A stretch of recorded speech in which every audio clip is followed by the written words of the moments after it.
రాజకీయ చరిత్రలోనే జగన్మోహన్ రెడ్డి ఇంత ధైర్యంగా నిజంగా ఏ నాయకుడు ఉండడేమో అనుకుంటా. ఎందుకంటే నేను మీకు మంచి చేసింటేనే నాకు ఓటు వేయండి, లేకపోతే లేదు. అంటే మీ కుటుంబంలో మీకు మంచి జరిగింటేనే, నా ద్వారా మీకు సంక్షేమ పథకాలు అంది మీ కుటుంబానికి మేలు జరిగింటేనే నాకు ఓటు వేయండి. అంటే ఎంతమంది ఉంటారు ఇలాంటి నాయకులు? దేశంలోనే జల్లి పట్టినా కూడా ఇలాంటి నాయకుడు దొరకపోవచ్చు. ఎందుకంటే ఇది ఏదో ఒక బలం కోసమో ఇంకోటి కాదు.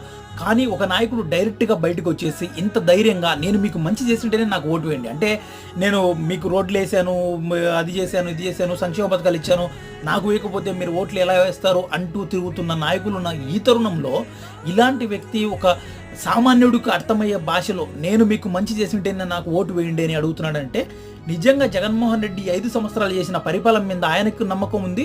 ఆ నమ్మకాన్ని బలం చేకూర్చే విధంగా కూడా ఈరోజు సిద్ధం సమసిద్ధం అంటూ ప్రజలు వస్తున్న తీరు చూసినా కనిపిస్తుంది ఆటోమేటిక్గా.